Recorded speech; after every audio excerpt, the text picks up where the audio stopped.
মরণ আমায় ডাক দিয়েছে যেতে হবে ভাই, মরণ আমায় ডাক দিয়েছে যেতে হবে ভাই।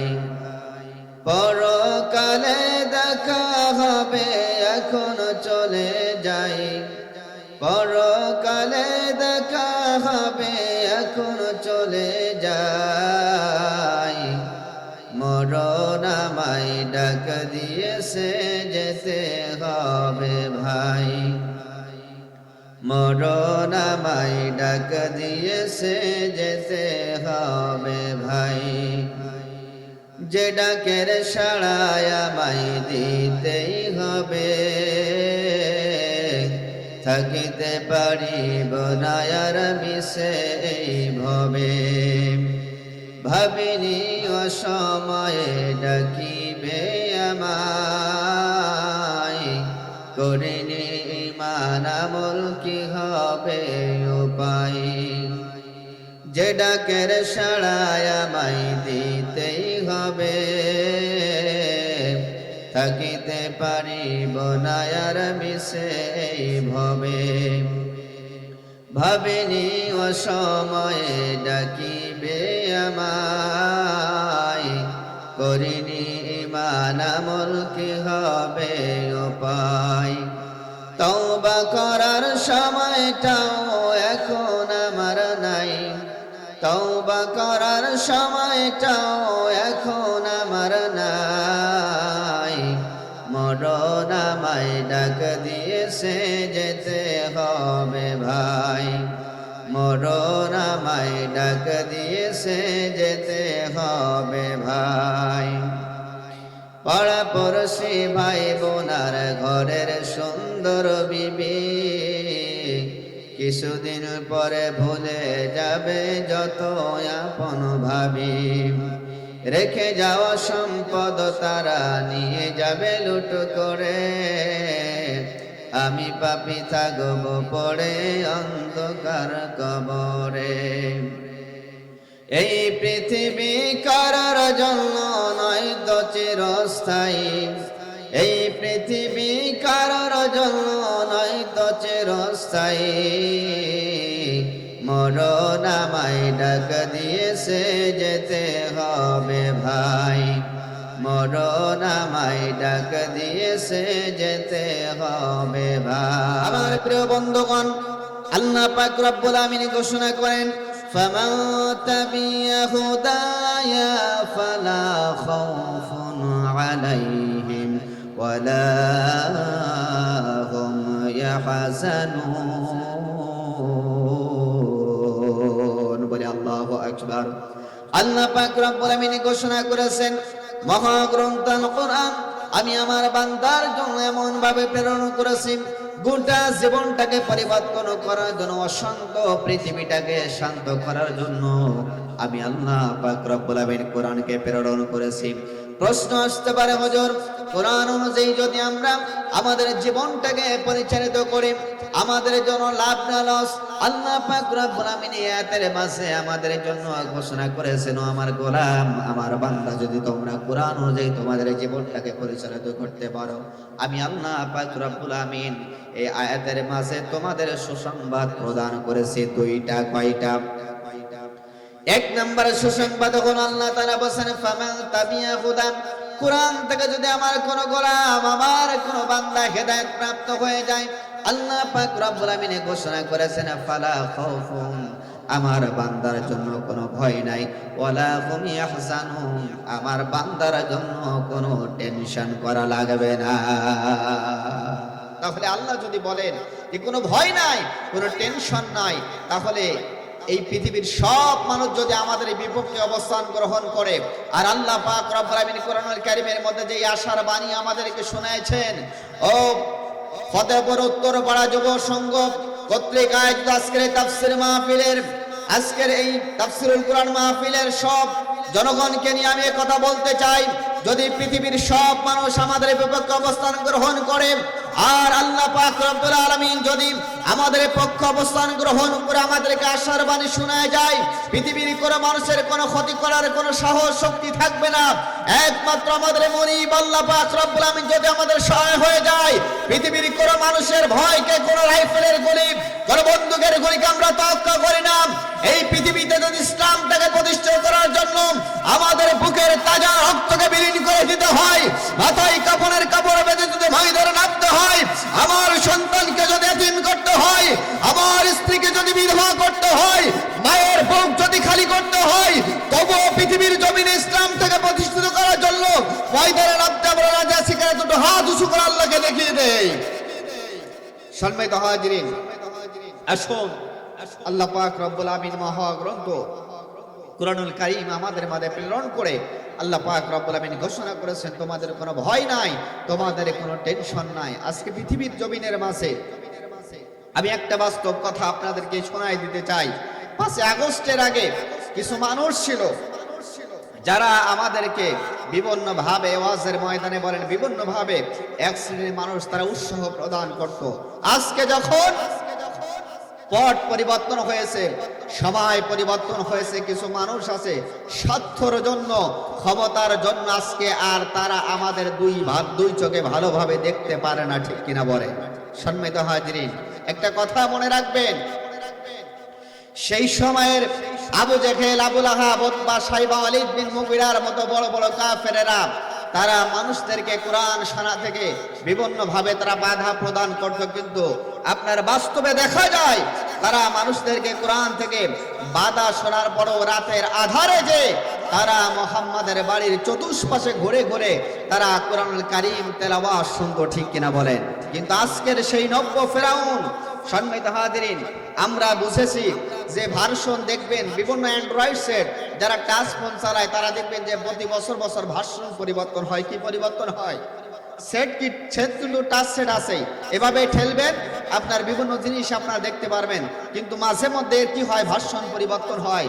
আজকে আমরা দেখেছি সেই সময়ের আবু জেহেল থেকে শুরু করে আজও পর্যন্ত তাদের প্রেতাত্মা যারা কোরআন এবং হাদিস থেকে মানুষদেরকে দূরে রাখার চেষ্টা করতেছে, একই ভাবে চলে আসছে যে শুধুমাত্র ভাষণের পরিবর্তন হয়েছে, ঠিক কিনা বলে?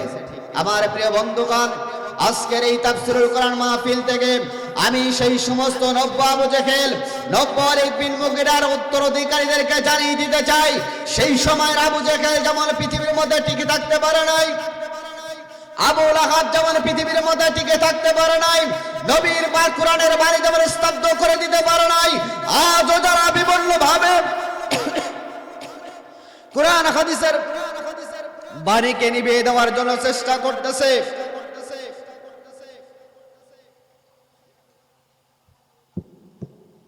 আজও যারা কোরআন এবং হাদিসের বাণীকে নিভিয়ে দেওয়ার জন্য চেষ্টা করতেছে, স্মরণ রেখো সেই সময়ের কথা।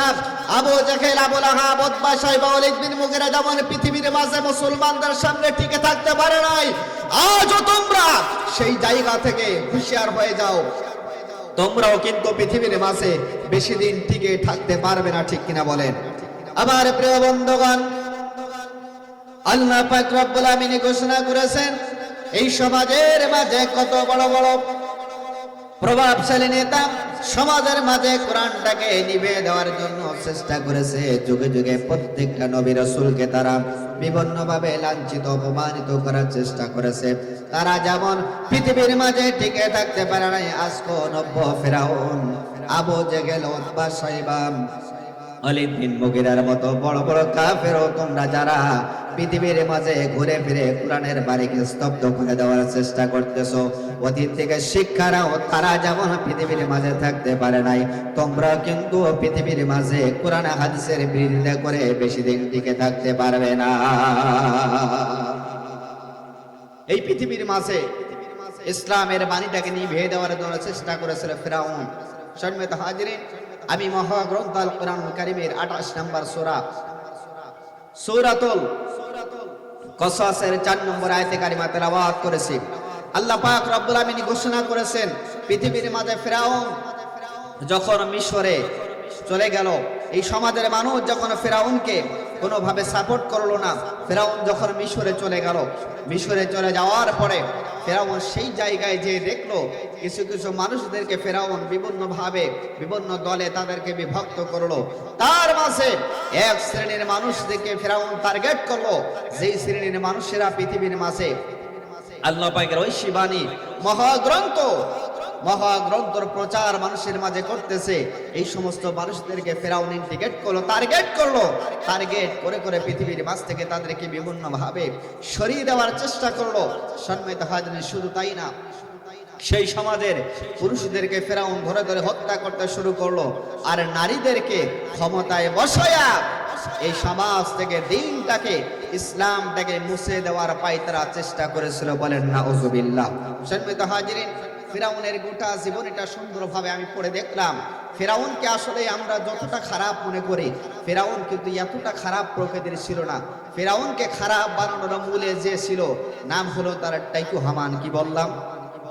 টাইকু হামান। দেখবেন আমাদের সমাজের মাঝেও কিছু কিছু নেতা আছে, তারা সমাজের খারাপ চায় না, কিন্তু তাদের পার্শ্ববর্তী প্রেতাত্মা যারা থাকে তারা তাদেরকে বিভিন্নভাবে পুশ করে, প্রোটেকশন করে, বিভিন্নভাবে তারা তাদেরকে এই সমাজের মানুষদেরকে বিচ্ছিন্ন করার চেষ্টা করেছে। ঠিক কিনা বলেন? অতীতে আমরা দেখেছি 5ই আগস্টের সময় ছাত্র জনতার বিপ্লবে 16 বছরের ফ্যাসিস্টকে আল্লাহ পাক রব্বুল আমিন বাংলার জমিন থেকে বিতাড়িত করেছে। ঠিক কিনা বলেন?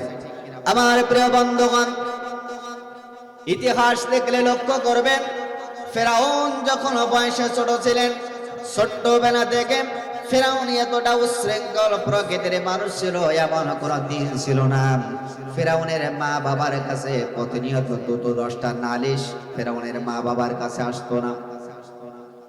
যেখানে যাইতো সেখানে মানুষদেরকে বিভিন্নভাবে হয়রানি করত, কারোর গাছের ডাল ভেঙে নিয়ে আসতো, কারোর পশুর গায়ে ঘাত করত, মানুষের গায়ে ঘাত করত। ফেরাউন যেখানে যাইতো সেখানে একটা ঝামেলা বাঁধে ছাড়তো। প্রতিনিয়ত ফেরাউনের মা বাবার কাছে যখন বিচার আসতে শুরু করলো, এক পর্যায়ে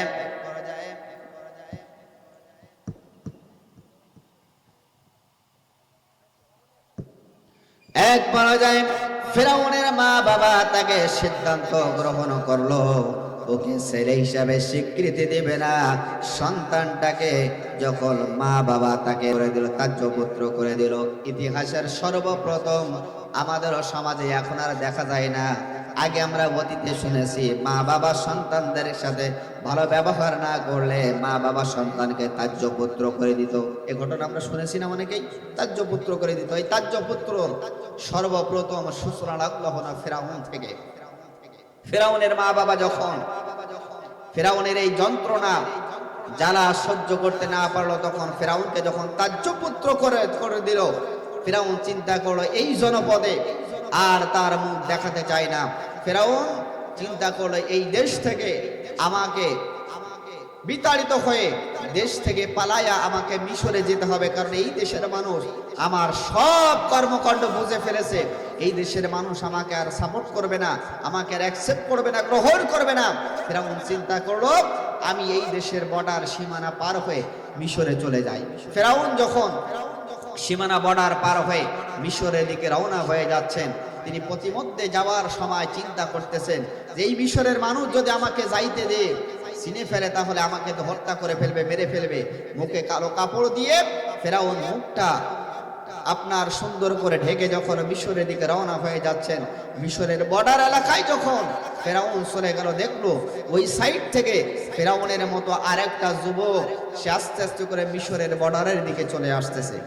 আমার প্রিয় বন্ধুগণ, ফেরাউন যখন বর্ডারের কাছে যেয়ে দাঁড়ালো, ওই সাইড থেকে আস্তে আস্তে করে গোটে গোটে পায়ে যখন আরেকটা যুবক ফেরাউনের দিকে যখন হাঁটি হাঁটি পা পা করে করে এগিয়ে আসলো, ফেরাউন তাকে হাতের ইশারা করে ডাকলেন। ডাকার পরে বলেন, ভাই আমি চলে যাচ্ছি মিশরে, আপনি যাচ্ছেন কোথায়? আপনি তো একই পথের পথিক আমার মনে হয়, আপনার নাম কি?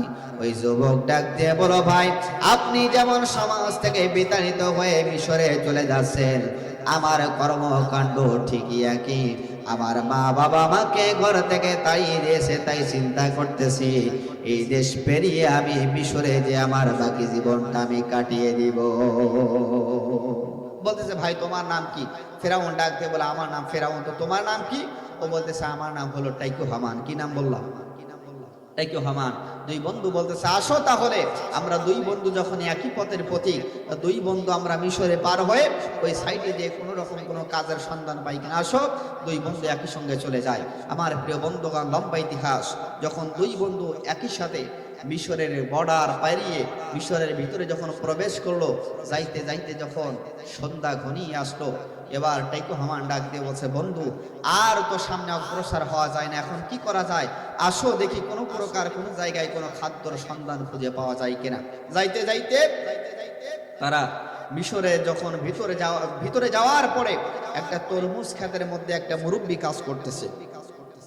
মুরব্বীকে ডাক দিয়ে বলো বাবা আমরা অনেক পথ অতিক্রম করে এসেছি, ক্ষুধার যন্ত্রণায় আর সামনে আমরা পথ এগিয়ে পারতেছি না, দয়া করে যদি আপনি আপনার তরমুজ ক্ষেত থেকে একটি তরমুজ আমাদেরকে দিতেন, তাহলে আমরা তরমুজকে আমাদের জীবনের ক্ষুধাটা আমরা নিবারণ করতাম, আমরা আমাদের জীবনে শান্তি ফিরে পেতাম।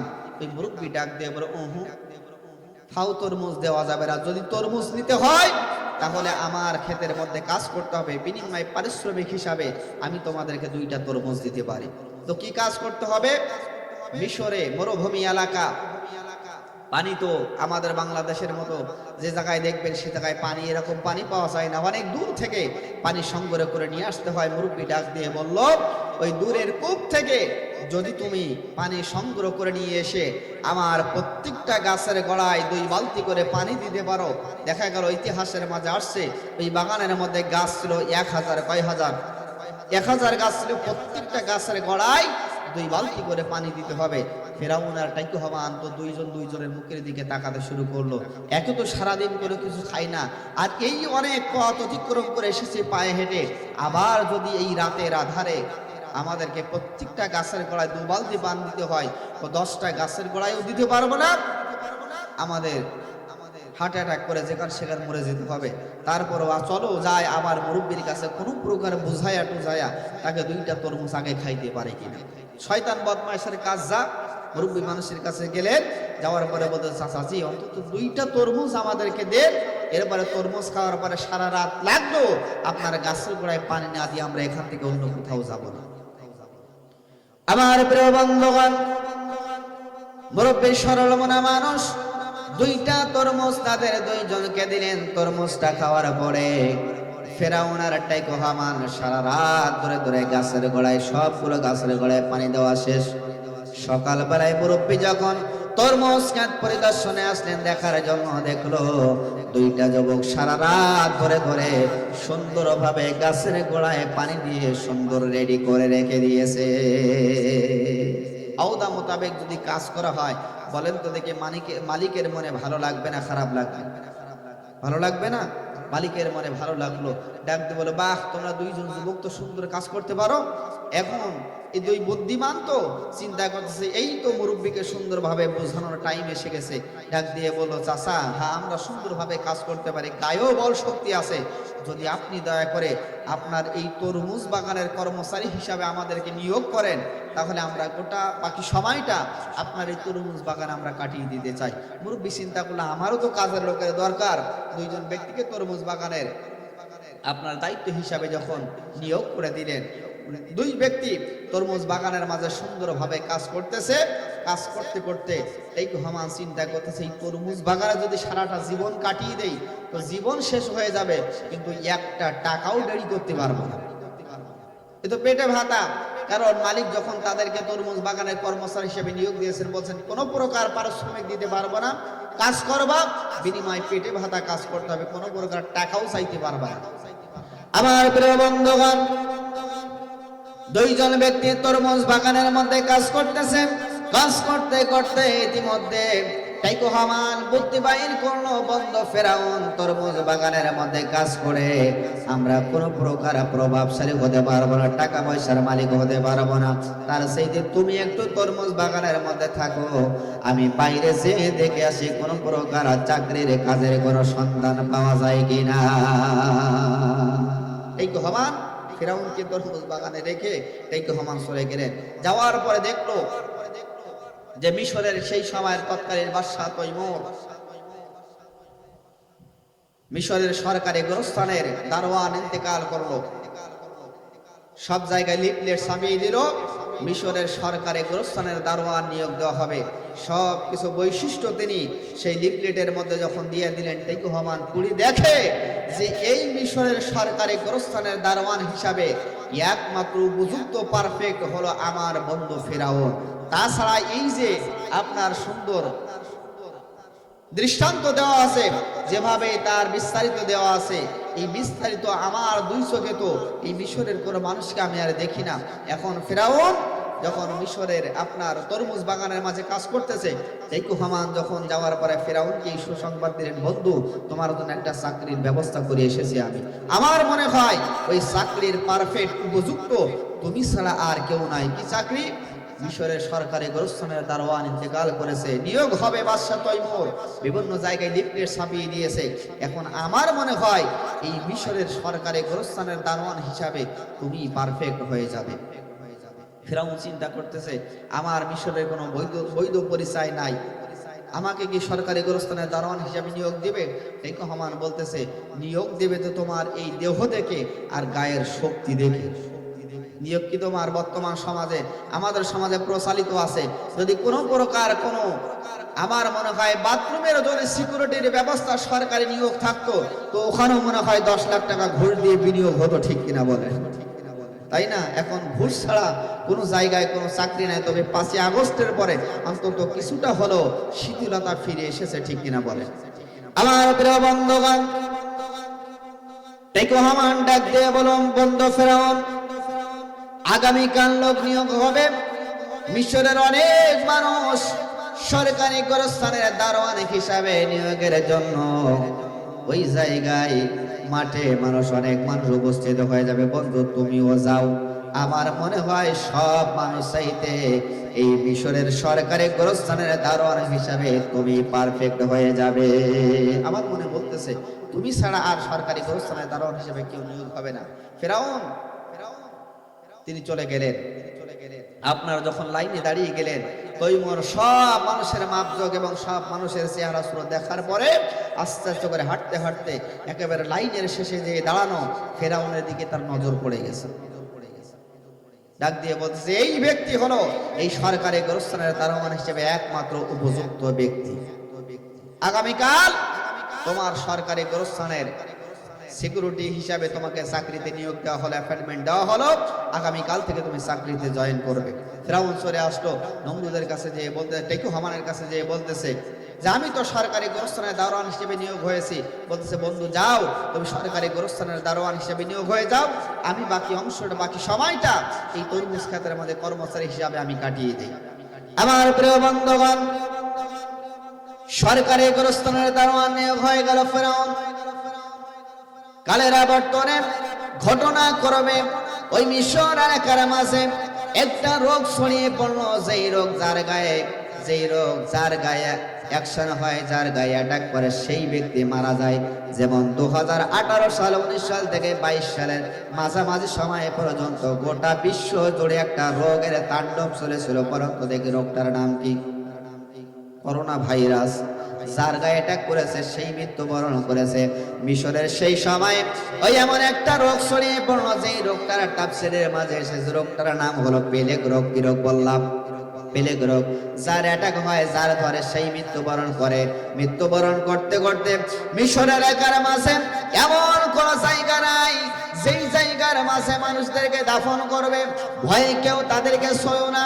দুঃসার সমাস মানুষ ঘরের মধ্যে মৃত্যুবরণ করে রয়েছে, ভয়তে কেউ ঘরের পাশে যায় না। মিশরের সরকারি গোরস্থানের সামনে যখন বিরাট লাশের স্তূপ হয়ে গেল, লাশের সারি পড়ে গেল, ফেরাউন চিন্তা করতেছে একা একা তো মিশরের এই বিরাট জনসমুদ্র লাশের সারি তো দাফন করা সম্ভব নাই। ফেরাউন চিন্তা করলো আমার সহকারী হিসাবে একজনকে নিয়োগ দিতে হবে। চিন্তা করলো একই সাথে দুই বন্ধু নিজের দেশ থেকে পালায়া মিশরের জমিনের মাঝে এসেছি, একই সঙ্গে চাকরি করেছি তরমুজ ক্ষেতের মাঝে। আজকে সেই বন্ধুকে আমার এই মিশরের সরকারি গোরস্থানের সহকারী দারোয়ান হিসাবে আমার বন্ধু টেকু রহমানকে নিয়োগ দিতে হবে। টেকু রহমানকে সংবাদ দেওয়া হলো, বন্ধু আসো, মিশরের মাঝে যেই রোগ দেখা দিয়েছে, মানুষ তো লাশের বিরাট স্তূপ পড়ে যাচ্ছে। এখন কি করব? এই সরকারি গোরস্থানের লাশের মানুষদেরকে দাফন করতে হলে আমার একার পক্ষে সম্ভব নয়, তুমি আসো, আমার সহকারী হিসাবে তোমাকে নিয়োগ করা হলো। ফেরাউন চলে আপনার টেকু হামান চলে আসলো সহকারী দারোয়ান হিসাবে নিয়োগ। টেকু হামান আসার পরে সারা রাত ধরে ধরে তাদের কাজ হলো জুয়া খেলা। কি খেলা? কি খেলা? জুয়া খেলা, তাস খেলে, জুয়া খেলে, সারা রাত ধরে ধরে এই কাজ। ডাক দিয়ে বলতেছে, বন্ধু এই যে বিরাট লাশের স্তূপ পড়ে আছে, এখন কি করা যায়, কি করবে?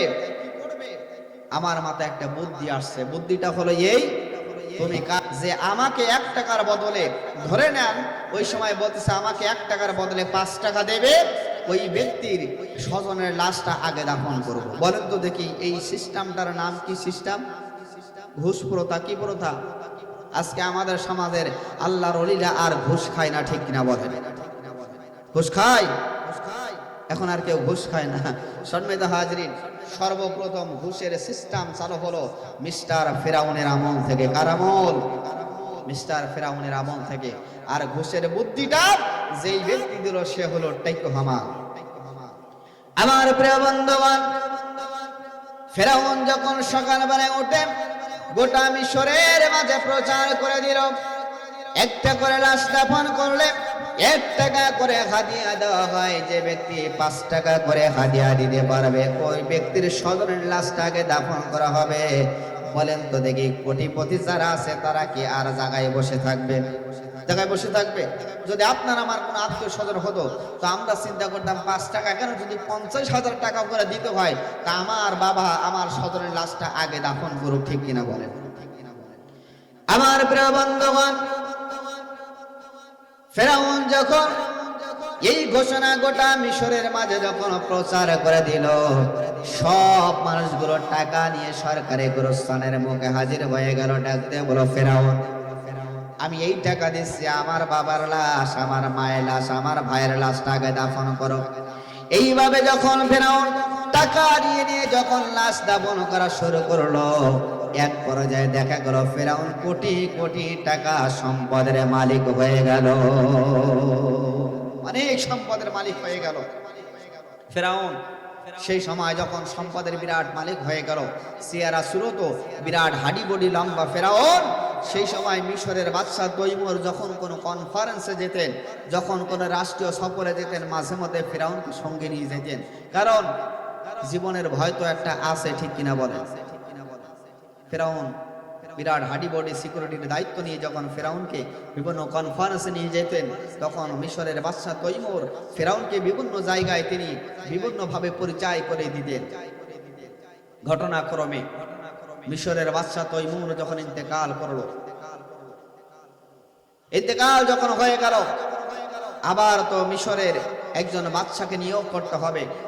ওই সময় টেকু হামান বুদ্ধি দিল, বন্ধু মিশরের বাদশা তৈমুর ইন্তেকাল করেছে, দেখো এই সুযোগে তুমি কোন প্রকার মিশরের বাদশাহিত্ব দখল করতে পারো কিনা। তো কি করতে হবে? আমি তো সরকারি গোরস্থানের একজন দারোয়ান, আমাকে কি মিশরের মানুষ তাদের রাষ্ট্রীয় ক্ষমতায় বসাবে? বসাবে। একটা বুদ্ধি আছে। বুদ্ধি হলো কি, তোমার যেই বিরাট টাকা পয়সার মালিক, এই টাকা পয়সাগুলো তুমি মানুষের মাঝে বিলীন করে দাও। কারণ তোমার কাছে যদি 1 টাকা থাকে, ওই 1 টাকা তোমার কাছে থাকলে জীবনে করে দিন 2 টাকা হবে না। যদি তুমি মানুষের মাঝে 1 টাকা দিয়ে বলো যে 6 মাস পরে ওই 1 টাকা আমাকে আর ফেরত দিতে পারবে না, 1 টাকার বদলে আমাকে 2 টাকা দিতে হবে, বলেন তো দেখি এই সিস্টেমটার নাম কি? হ্যাঁ, সুদ। সুদ। এই সিস্টেমটার নাম কি? সুদ। যখন ফেরাউন তার গোটা টাকা পয়সাগুলো মিশরের সব মানুষের মাঝে বিলীন করে দিল, ঘটনাক্রমে যখন মিশরের বাদশা তৈমুর ইন্তেকাল করলো, এবার টেকু হামান বুদ্ধি দিচ্ছে, বন্ধু এই হলো সুবর্ণ সুযোগ, তুমি এবার বিরাট কনফারেন্স করে বলো যে আমি যেই টাকা পয়সাগুলো মানুষের মাঝে বিতরণ করে দিয়েছি, 1টা টাকার দাবিও আমার নাই। আমি এই সমাজের মানুষের মুখে হাসি ফুটানোর জন্য, সমাজের মানুষের শান্তি ফিরিয়ে আনার জন্য আমি আমার সব সম্পদগুলো মানুষের মাঝে দান করে দিয়ে দিলাম। বলেন সুবহানাল্লাহ। কি করে দিল? দান করে দিল। এখন বলেন তো দেখি, আমাদের মতো বাঙালি যদি 50,000 টাকা ওই জায়গা থেকে হাওলাত নিতাম, আর ফেরাউন যদি বলতো যে টাকার সম্পদ সব মাপ, বলেন তো দেখি আমরা ফেরাউনকে কি ভালো চোখে দেখবো না খারাপ চোখে দেখবো? ভালো চোখে দেখবো না? আমার প্রিয় বন্ধুগণ, ফেরাউন যখন ঘোষণা করে দিল, ও মিশরের মানুষেরা, আমি যেই টাকা পয়সার লেনদেন, যার যার সাথে যেভাবে টাকা পয়সা আমার কাছ থেকে ঋণ নিয়েছো, সব টাকা পয়সাগুলো আমি মাফ করে দিয়ে দিলাম। মিশরের মানুষগুলো তো চিন্তা করলো, আমাদের বাদশা তৈমুরুত ইন্তেকাল করেছে, এই ব্যক্তি একজন সরকারি গোরস্থানের দারোয়ান হিসাবে যদি আমাদের এতটা আর্থিক সহযোগিতা করতে পারে, তার সেইটা আমার মনে হয় একে মিশরের রাষ্ট্রীয় ক্ষমতায় বসালে আমাদের বাদশা যদি হয়ে যায়, না জানি আমাদের জীবনে কোনোদিন খেটে খাওয়া লাগবে না। নির্বাচনের আগে কত মানুষ কত রকম নির্বাচনী ইস্তিহার দেয়, ঠিক কিনা বলে? 10 টাকার চাল খাওয়াবো, অমুক খাওয়াবো, তমুক খাওয়াবো, ঘরে ঘরে চাকরি দেবো, বেকার ভাতা দেবো, ঠিক কিনা বলেন? আজকেও আমাদের সমাজের কিছু মানুষ আছে, তারা বলতেছে আমরা যদি ক্ষমতায় বসতে পারি তাহলে এই সমাজের মাঝে, বাংলাদেশের মাঝে আর কোনো বেকার থাকবে না, আমরা বেকারদের বেকার ভাতার ব্যবস্থা করব, ঠিক কিনা বলেন? আন্তর্জাতিক শিল্পী যাকে আপনার সবাই এক নামে ছিলেন, কবির বিন সামাদ, যখন এই কথাটা বলল, আমরা সাম্প্রতিক দেখেছি সাতক্ষীরা আলিপুরের এক কুলাঙ্গার চেয়ারম্যান তার উপরে চড়াও হয়ে তাকে বিভিন্ন ভাষায় কটূক্তিমূলক এবং বিভিন্ন ভাবে তাকে অপমান করার চেষ্টা করেছে, ঠিক কিনা বলেন? আমার প্রিয় বন্ধুগণ, ফতেপুরবাসী, আমি আপনাদেরকে বলতে চাই, সেই সময়ের আওয়ামী লীগের প্রেতাত্মা যারা ছিল, তারা যখন মঞ্চে কোনো হুজুর কোরআন এবং হাদিস থেকে কথা বলতো, বাস্তব কথাগুলো মানুষের মাঝে তুলে ধরতো, সেই সময়ের যখন আওয়ামী লীগের প্রেতাত্মারা তারা বিভিন্ন ভাবে স্টেজের মাঝে হুজুরদেরকে হয়রানি করার চেষ্টা করত। আজ আমরা দেখেছি 5 আগস্টের পরে কিছু কিছু উচ্ছৃঙ্খল মানুষ আছে, তারাও বিভিন্ন জায়গায় তাফসীরুল কোরআন মাহফিলের মাঝে বাধা প্রদান করতেছে, ঠিক কিনা বলেন? আমি তাদেরকে দত্ত ভাষায় আমি তাদেরকে ভাবে আহ্বান করতে চাই, অতীত থেকে শিক্ষা নাও। ফেরাউন যেমন, কোরআনের ফেরাউন যেমন এই পৃথিবীর মাঝে গাদ্দারি করে ফিরে থাকতে পারে নাই, নমরুদ যেমন পারে নাই, আবু জেহেল যেমন কোরআনের সঙ্গে গাদ্দারি করে রাসূলের সঙ্গে দুশমনি করে টিকে থাকতে পারে নাই, আজ ওদের লক্ষ্য ফেরাউনের উত্তরসূরি আবু জেহেল উত্তরসূরি কোরআনের সঙ্গে গাদ্দারি করার চেষ্টা করতেছ, মাহফিলকে 140 জারি করে মাহফিল বন্ধ করার চেষ্টা করতেছ, আরে আমাদেরকে বিভিন্ন ভাবে নির্যাতন করার চেষ্টা করতেছ।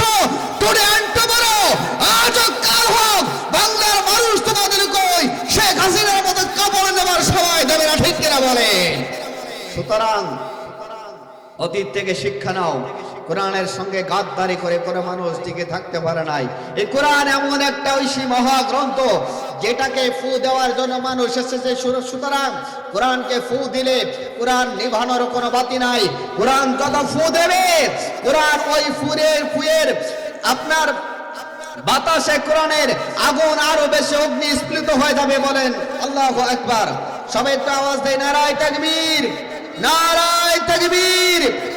বিশেষ মেহমানের আগমন, জনাব হযরত মাওলানা হাবিবুর রহমান বেলালী সাহেবের আগমন।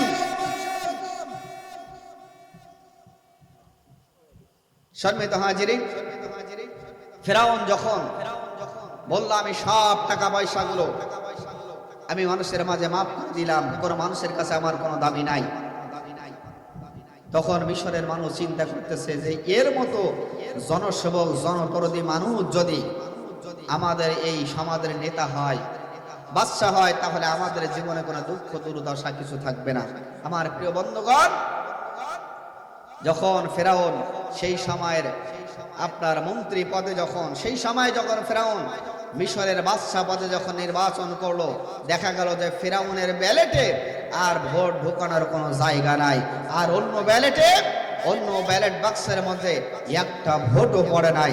আমরা দেখেছি অতীতের আপনার 2024 সালের নির্বাচনে আমরা দেখেছি অন্য আপনার যারা প্রার্থী ছিল, কোনো প্রার্থী তো ছিল না, 2-1 জায়গায় যদিও বা কোনো প্রার্থী থাকে তার ব্যালট বাক্সে কোনো ভোট নাই, আর নৌকা প্রতীকের ব্যালট বাক্সের মধ্যে আপনার গুতায়ও ব্যালট পেপার ঢোকানো যাচ্ছে না, ঠিক কিনা বলেন? দিনের ভোট রাতে মারলে যা হয় তাহাজ্জুদ গুজারে সে বলে আমি দৈনন্দিন কোরআন তেলাওয়াত করে 50 ওয়াক্ত নামাজ পড়ি, তাহাজ্জুদ পড়ে আল্লাহু আকবার বলে ভোটে সিল মারে আর ব্যালট বাক্সের মধ্যে ঢোকায়া মানুষদেরকে বোকা বানাইয়া এই সমাজের মানুষদেরকে বিভিন্নভাবে ভয়রানি করার চেষ্টা করেছে, ঠিক কিনা বলে? সম্মানিত হাজিরিন, আসুন মেহমান এসে গেছে, মেহমানকে বসিয়ে রেখে আলোচনা করা এটাও একটা বেয়াদবি কাজ। এই জন্য করে আমি ওনাকে বসে রেখে 2-1 মিনিট যে আলোচনা করেছি আমি ওনার কাছ থেকে ক্ষমা প্রার্থী, ক্ষমা চেয়ে রেখেছি। সম্মানিত হাজিরিন, আল্লাহ পাক রব্বুল আলামিন যদি অনেক কথা বলার ছিল যে আয়াতে কারিমা আমি তেলাওয়াত করেছি তার সরল অনুবাদ শুধু বলেছি, আমি ব্যাখ্যা বিশ্লেষণের মধ্যে যেতে পারে নাই। আল্লাহ পাক রব্বুল আলামিন যদি আবার কোনো সময় আপনাদের সামনে এভাবে আল্লাহ তাআলা কোরআন এবং হাদিস থেকে কথা বলার জন্য সুযোগ করে দেয়, সেদিন প্রাণ খুলে কথা বলার চেষ্টা করব। যতটুকু বলেছি আল্লাহ পাক রব্বুল আলামিন যেন আপনাদেরকে সহ আমাকে আমলে জিন্দেগিতে পরিণত করার তৌফিক দান করে, সকল বলি আল্লাহুম্মা আমিন। একটা কথা আমি আপনাদেরকে বলে দিতে চাই, আমরা এই ময়দানে যারা উপস্থিত হয়েছি এখনো যারা আসতে পারে নাই, আসুন আমরা সবাই অতি দ্রুত তাড়াতাড়ি চলে আসি। আমরা যারা এসেছি আখিরে মোনাজাত করে না করে আমরা বাড়ি যাবো, কার হাত উঁচু করে মোনাজাত না করে বাড়ি যাবেন? এই এলাকার মাহফিল আর আপনারা মোনাজাত না করে বাড়ি যাবেন? আসলেই আমার মনে হয় যারা হাত উঁচু করেছে ওরা বুঝতে পারেনি, ঠিক কিনা বলেন? এই জন্য করে আসুন, আমরা হুজুগ বাঙালি, বুঝতে না পারা কারণে আজকে বাঙালির কপালে এই দুর্দশা, ঠিক কিনা বলেন? যদি আমরা বুঝে শুনে কাজ করতাম বাঙালির কপালে এই দুর্দশা আমাদের লাগবে। এই জন্য করে আসুন, আমি আপনাদের কাছে অনুরোধ করব আগামী সময় থেকে আমাদেরকে চোখ কান খোলা রেখে চলতে হবে। আগামীর সময়, আগামীর বাংলাদেশের জন্য আমরা এমন একটা রাষ্ট্রপ্রধান নিয়োগ করতে চাই যার দ্বারা যেন সকল ধর্ম বর্ণের মানুষ নির্বিপাকে, যার দ্বারা যেন, যার পরিচালিত আপনার শাসনের দ্বারা যেন সব মানুষ শান্তিতে বসবাস করতে পারে। আমরা সবাই যেন কাঁধে কাঁধ মিলিয়ে আমার প্রিয় মাতৃভূমি বাংলার জমিনটাকে আমরা যেন ইসলামের রাষ্ট্র হিসেবে কায়েম করতে চাই। আল্লাহ পাক রব্বুল আলামিন যেন সেই সুযোগ, সেই তৌফিক আমাদেরকে দান করে, বলে আমিন।